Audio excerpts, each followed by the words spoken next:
So question number one, Dr. Remmers. Do you know of any other reasons beside apnea that may cause interrupted sleep? Sure. That's a very, very, very quality, important question. First of all, I'll just start by saying the linkage between sleep apnea and quality of sleep is poor. The linkage between sleep apnea and how you feel the next day, that correlation doesn't exist. It's very poor. So a lot of people with sleep apnea feel fine the next day. So what, but besides say, I'm not sure about an apnea, but a drop in oxygen certainly can disturb sleep. But what else do we have that disturbs sleep? And that's really important to think about that. The number one, we're really talking about what we call sleep maintenance insomnia. Somebody gets awakened and often has trouble going back to sleep. So sleep maintenance insomnia, the commonest cause of that is hyperthermia. And we're just coming into that season. In other words, too many blankets, too much insulation. When you go to sleep, your circadian rhythm is designed to drop your body temperature from 38 down to 36.5. Well, if you don't let that happen, you keep too much blankets on you, you're going to maintain a higher than desired body temperature. That disturbs your sleep. And it's a bad one because your mattress is hot and everything is really disturbed. And this is where you have to get out of bed and cool down and let the bed cool down and go back to sleep. So hyperthermia is a great example. Another one is the effect of alcohol.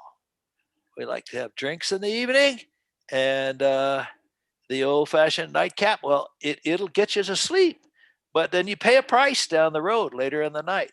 So after the first or so sleep cycle, down into deep non-REM and get a REM, and you're awake, and bingo, you're really awake and you have problems. So alcohol is another common one. Aches and pains are the final one that I'll refer to.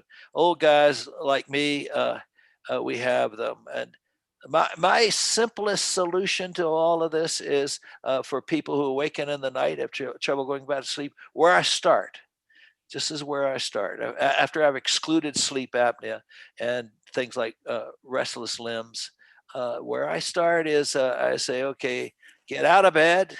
And then you do the 3 M's. I call it milk because it's got phenylalanine in it. That's a sleep promoter. And then melatonin and Motrin, some ibuprofen. So I do melatonin and ibuprofen are the 2 drugs that I use. Melatonin being a hormone, not a drug. But anyway, that's my approach in taking into account that hyperthermia and aches and pains are very important. Okay, thank you. And on the same vein about relationship, is there any relationship between OAT and sleeping pill medications?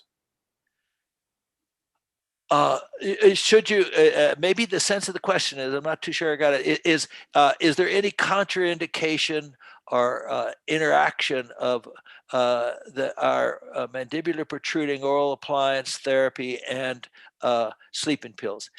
Well, here's what sleeping pills do. The commonly used ones.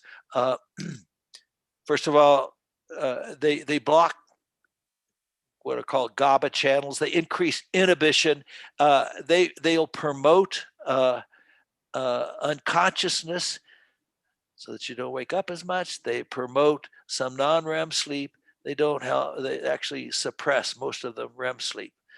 So, but if you look at what does they do to your behavior while you're asleep, they decrease the activity of your genioglossus muscle. So this is true of barbiturates, the benzos. They've been shown to suppress the muscle activity. And so in general, we don't like that. And we're glad to have an oral appliance in the mouth if there's going to be some loss of dilator, pharyngeal dilator muscle activity. And actually, just for everybody to understand, even with an oral appliance in the mouth, there is still a lot of ongoing dilator muscle activity. Not true of CPAP, but for oral appliances, the patient's helping us out, keeping the airway open. So you suppress that with sleeping medicines, hypnotics we call them, suppress the activity, and that might not be good. Now there's a place where the sleeping medication or hypnotics may be helpful, and that's in with regard to one of these so-called endotypes, one of these neural features that promotes sleep apnea, and that's arousability. So our famous thinker and doer in this field is Dr. Magdi Yunus, Younes, and he's right there in Winnipeg. And if you want to have somebody talk to you next year, I would consider Dr. Yunus. Good friend. We've been talking for years. But Dr. Yunus said he invented these endotypes, actually. He came up with them and said, these are the factors. And he said, look, if you have an arousability that's low, that means it's easy to be aroused. That promotes sleep apnea. So you have an apnea, you get a big arousal, and then boom, you overbreathe and have another apnea, and then it happens over and over again. So arousability being very low promotes sleep apnea.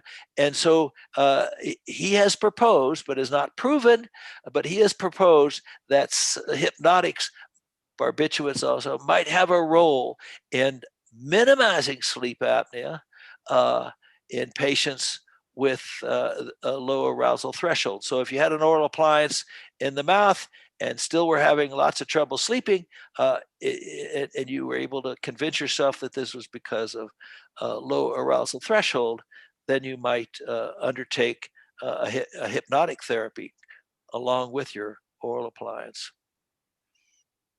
Excellent. Thank you.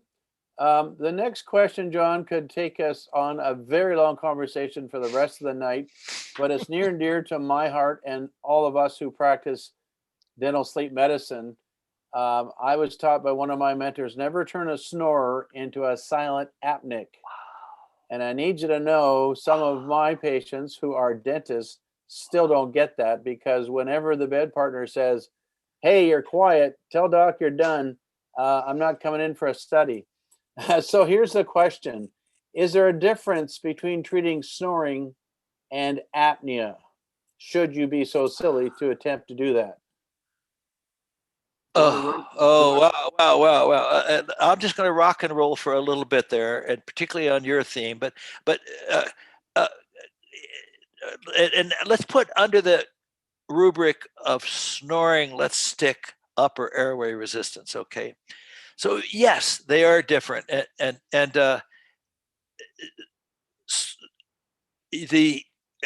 what we're talking about is obstruction. We're talking about a pharynx that narrows, and sometimes it just causes sound and not much in the way of mechanical impediment to breathing. Sometimes it causes sound and an impediment to breathing. That's upper airway resistance. So simple snoring, upper airway resistance. And then finally, it can cause you to stop breathing or almost stop breathing and have these episodes that we call sleep apnea. So yes, I worry very much about treating the snorer without knowing what you're dealing with. So flopping appliances in the mouth when you don't know what's going on, I'm against that, but I'll give you the case that I think about pretty much every day. A gentleman who was participating in my clinical trials, one of these 302 patients, and he was a non-responder. So his problem was snoring, and his wife had kicked him out of the bedroom, and he didn't want that at all. So he went for an oral appliance. He tried CPAP, that didn't cut it, and so he couldn't use it. So here he was. He enrolled in our clinical trial. He was a non-responder.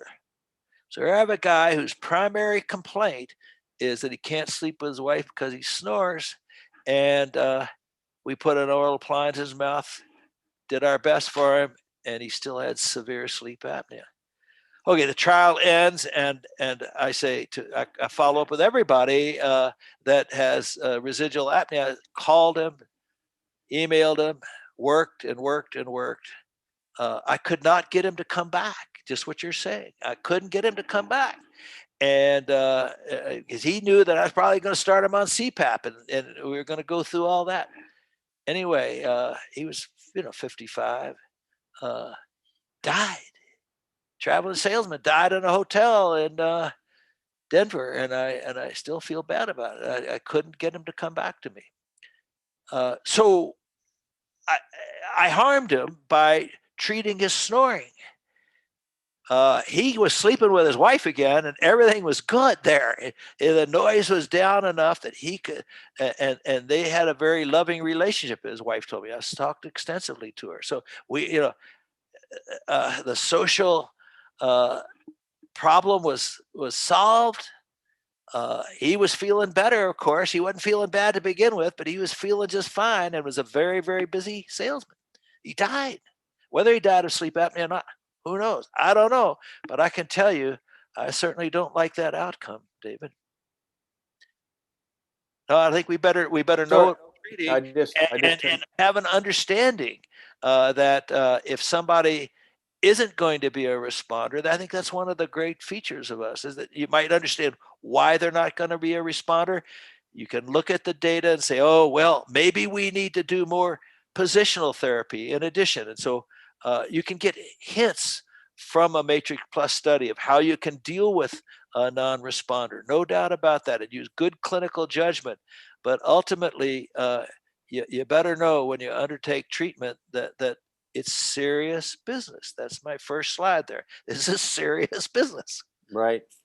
Okay, John, we have some technical questions about Matrix Plus. Maybe Bianca and or I can get information out to our attendees tonight on where to find it and who to talk to, that sort of thing. Right. What I really want to do, I'm so excited tonight to introduce you to maybe a lady you know, but one of the best gifts to our academy was Dr. Sharon Morong showed up, I think early January, and has been a regular attendee and has already presented to our series on DICE. So Dr. Sharon Morong, who's always got thoughtful comments. Do you know each other, first of all? Yes. Okay, well, go to it. You got 10 or you got a few minutes. Unbelievable. Okay, so Sharon, take it away. Sure. So, John, that was such an amazing talk. I'm so glad I was able to come tonight to hear it. And, you talked about the AHRQ report, how there's, no evidence for CPAP having those long-term outcomes. And, I see it in the office when we have patients who follow up with the CPAP download report. And I look at the report and they're using the CPAP for 7 to 8 hours. The AHI is, at 2. And they're still tired, or they're still taking naps for 3 hours in the middle of the day. And you just think to yourself, well, there's something that's missing here, because is it the AHI that, we're not capturing the correct indicator for this patient, or is it that CPAP is not the correct treatment, but something is not right because subjectively the patient's still not doing well, even though the report looks great, So I definitely see that in my practice a lot. It's very well put. We don't know all the answers, so I want to caution people. Initially, you just say, "Oh well," in that SAVE study, they included. They didn't exclude people who were not compliant or something. You do not do that. That's not fair. What we're doing is to try to, in these clinical trials, is to mimic clinical practice. And yes, even the symptoms, just what Sharon alluded to, symptoms are not, if you look long term, and that's greater than 6 months, by the way, that's what long term is. You look long term, there's no evidence that CPAP's going to improve the symptoms. And I'm sorry, but that's just the facts. And all of us, I think, have done this that deal with CPAP. I started people on CPAP way back, and they'd come back to me and say, I'm feeling great. And I'd see them again in 6 months, and they say, Doc, the machine's broken. I'm feeling bad again. And of course, you look at the machine, and the machine's just fine. So you scratch your head. What's going on here? Well, we had a big placebo effect is what happened, and that wears off. And now it turns out you still have symptoms. Why exactly? Who knows? Maybe it's the CPAP disturbing sleep. Maybe it's that the symptoms aren't related to the sleep apnea. Who knows? We don't. So it's quite an exciting time, but it's a time where we need to be aware that oral appliances are going to have their feet held to the fire exactly the same way. We need to start planning clinical trials. And I think the clinical trials should involve selecting responders. That's is my review. That should be considered standard clinical practice, and so that we say, okay, we're going to treat only people who are prospectively shown to be responders, and then we need to do long-term outcomes. And your approach, everybody has heard you talk about DICE. It's very special and very, very important that everybody understands how that works out in the non-responder. I think you might just say a few words about how you approach that. For sure. So, and there have been studies published on it too, and I see it in my practice as well, for patients who don't respond to the oral appliance. When we do DICE on them, the majority of the patients have obstruction in the velum of the palate, right? And that obstruction is usually what we call a concentric obstruction that's there, or they have it lower down. So the epiglottis is collapsing. And for a lot of these patients, it's kind of going on that principle that there may not be one specific treatment that is needed for that patient. You may need to have combined therapy. So be it combined oral appliance therapy with CPAP, or oral appliance therapy with soft tissue upper airway surgery, but they need more than one modality to get them, to the end point where they feel better and their sleep apnea is controlled. So it picks up on the idea that not everybody responds to oral appliances. And in addition, we can now understand the pathophysiology of this particular patient. What is wrong? And we can get an idea from that, and then design more optimal and intelligent therapy. It's a brilliant way to go. I'm just so pleased to have you in Canada. So pleased to have we can refer patients to you. Just 2 days ago, big email from somebody local. Does anybody do DICE here in Calgary? And I had to say, no, I don't know of anybody doing DICE. So it's very special. I hope that other ENT folks pick up on it, Sharon. Really good. I know. We're trying for sure. Spread the word, and it because this is a really a wonderful opportunity here to round out the therapy so that we can have CPAP, oral appliances, and then for failures, identify what needs to be done, and often combine therapy or additional surgery, something like that. Mm-hmm. So, I can't believe my naivete by thinking I had to introduce you two to each other. What was I thinking? She's the best. That's all I can tell you. Well, she's the best. Well, it's certainly nice that you both collaborated on that talk. We still have a few questions if you have some time, John. I do. we're a little later than you in Ontario, but could we develop that thought about combo therapy, CPAP, and oral appliances? Because we all hear about it, but I don't know if there's a very organized protocol that works. There's not. It's still pretty tricky.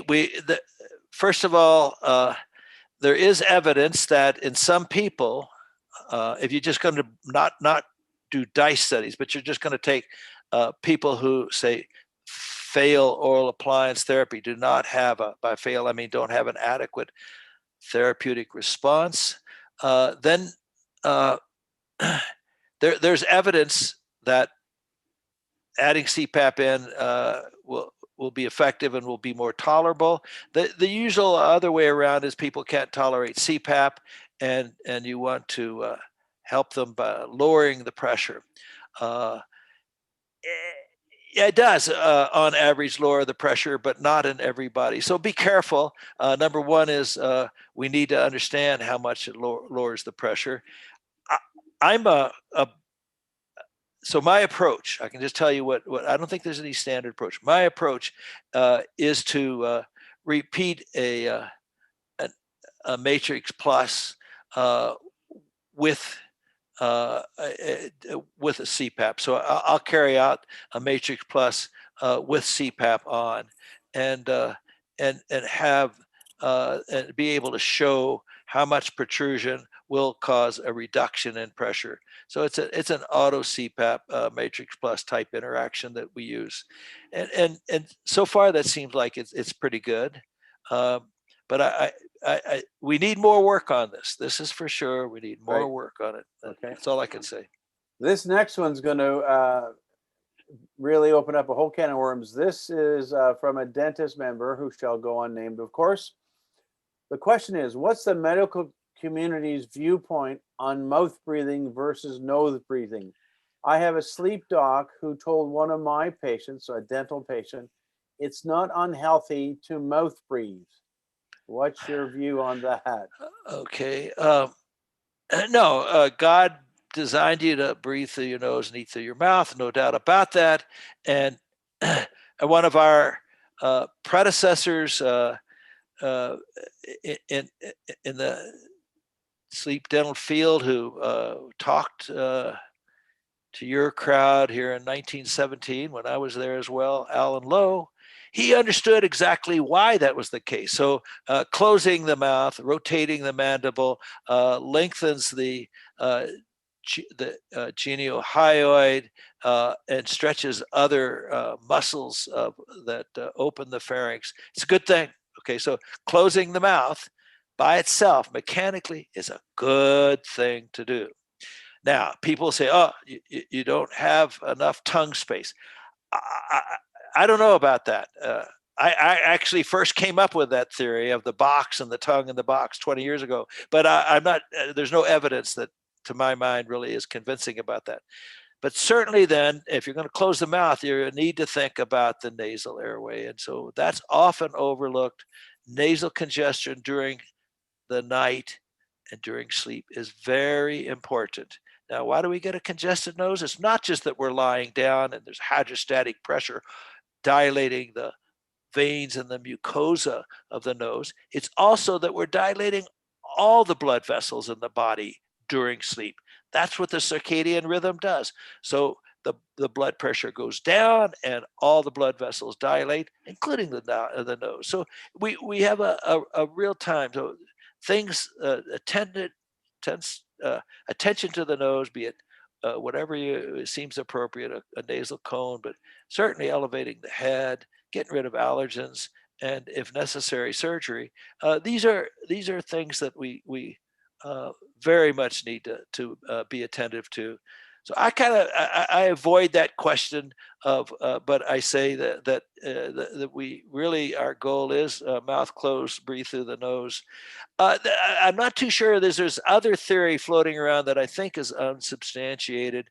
Oh, you breathe through the nose and you inhale all that NO that's being nitric oxide that's being produced in the nose. I'm not convinced. The body makes all the nitric oxide it could possibly use down there in the lungs. Very important neurotransmitter in the for controlling vasomotion in the lung and everywhere, but certainly in the lung. But I don't think we need to inhale it through the nose. So I am suspicious that's an old wives' tale. Okay. This next question, I'm going to try and interpret it. Do you suggest any auxiliary therapies in conjunction with OAT? Things like myofunctional therapy, I'm thinking, or that sort of thing. That's right. Well, let's start with the nose. I very much suggest you worry about the nose, Okay. and you know how to do that. I just went over that. Body position, and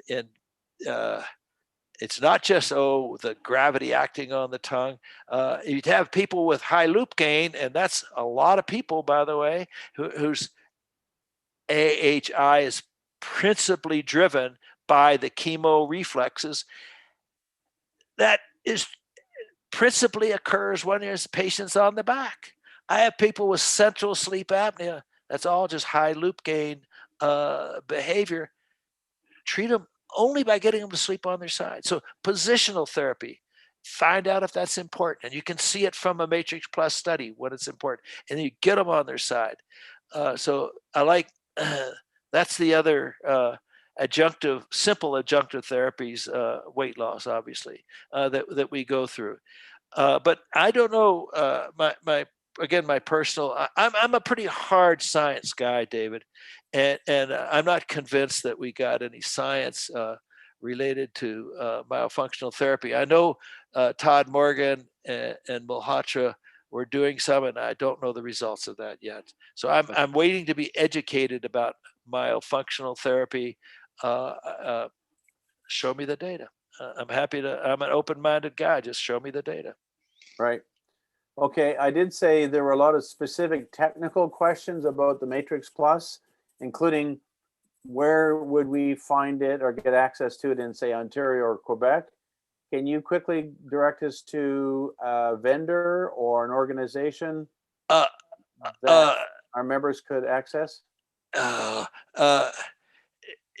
It's a direct sale from.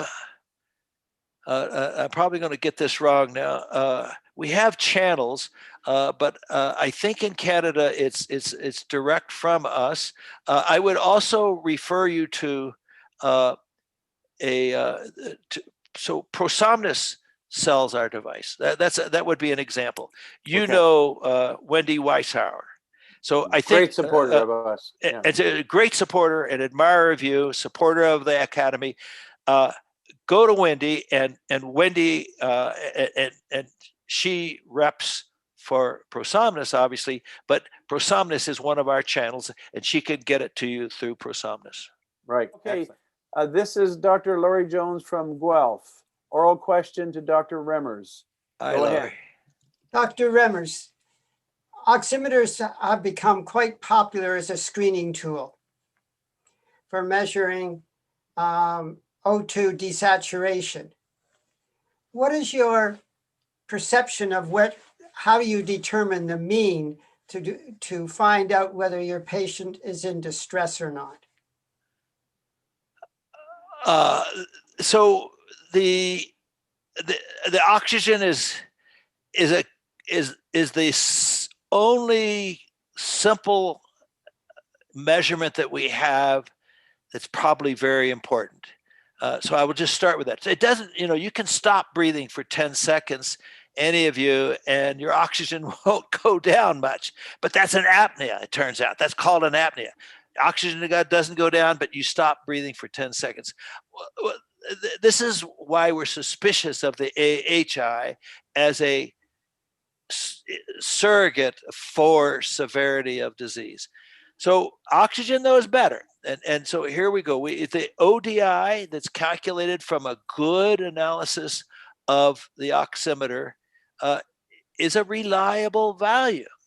It's a reliable value. So I like it. The oxygen, it tells you not just how many times did you stop breathing, almost stop breathing.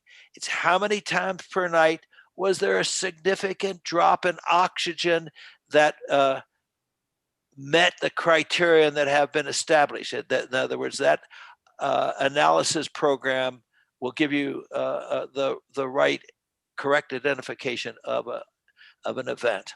So that part is very good. Then we can move on from there, though. We shouldn't stop there. Another simple measure is time less than 90. Time less than 90%. Just time. How many minutes was the oxygen value less than 10? Less than 90. So if it's more than 10 minutes, that gets to be very significant. For instance, in people with heart failure, you can predict how long they're going to live, more or less, from the time less than 90. This is published stuff. This is good data.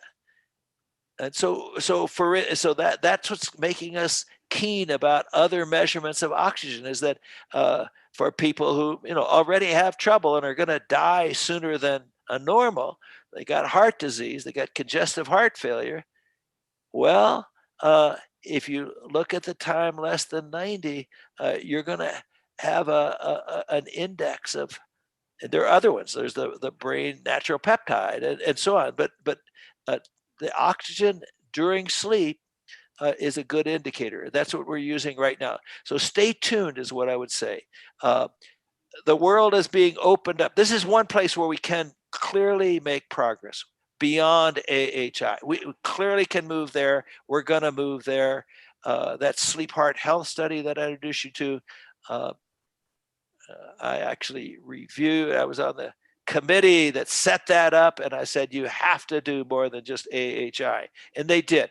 And so we got good data coming out of there regarding whether you desat to 2%, dips, 3%, 4% dips, and they have different correlations with outcomes. So there's a lot going on here. And stay tuned. But at least we have one variable that's very robust, and seems to be important in pathophysiology. That's the oxyhemoglobin saturation. So to follow up. Well, okay, carry on, Laurie. So to follow up on that question, and you used the number of below 90, but what happens to the women who don't necessarily drop below 95? They're in that slot between 95 to 90. Are they more susceptible for upper airway resistance? Yes. Okay. So yes, you're in the unknown land now. Is it important when a woman has upper airway resistance and the oxygen is dropping, you're at sea level, and it's going to drop from 97 down to 93? We don't know. The answer is we do not have any studies about that. But if the oxygen goes down like that, Laurie, for say an hour, you can bet that the carbon dioxide is going to go up as well. So if the PO2, rather than saturation, just PO2 goes down from it's 90 when you start at sea level, and it goes down to 80. That's what the kind of desaturation I just mentioned to you. The CO2 is going to rise about the same amount. So the PCO2 will go from 40 up to 48, 45. That causes headaches a lot. So you can now start to correlate that drop in oxygen at least with morning headaches or daytime headaches, migraine, and so on. So that's how I use it. I don't use it any other way. I just say, let's treat the upper airway resistance because the oxygen is going down. I use it as an indicator for me about the severity in this patient of the upper airway resistance. How much does the upper airway resistance cause alveolar hypoventilation? Does it cause you to underbreathe? Good. Thank you, Lori. It's been an excellent, very engaging evening tonight, John. I've discovered that quite often, as I think we all may have as students, sometimes the better learning happens in the hallway or in the bars after the lecture that you fell asleep through, and then, hey, go and talk to Remmers. What's he all about? And conversations go on all night long, of course. So this has been for me the most fun because we get our members thinking, and one question prompts another one, and I did field a lot of them that came in as you were speaking. So it's been very insightful. You got a lot of people thinking. We may not be able to sleep tonight just thinking about all this that's stuff good. that Well, we learned. send any questions on to me that I can respond to. Okay, Love to do it. We certainly will do that. Thank you so much. David, take care.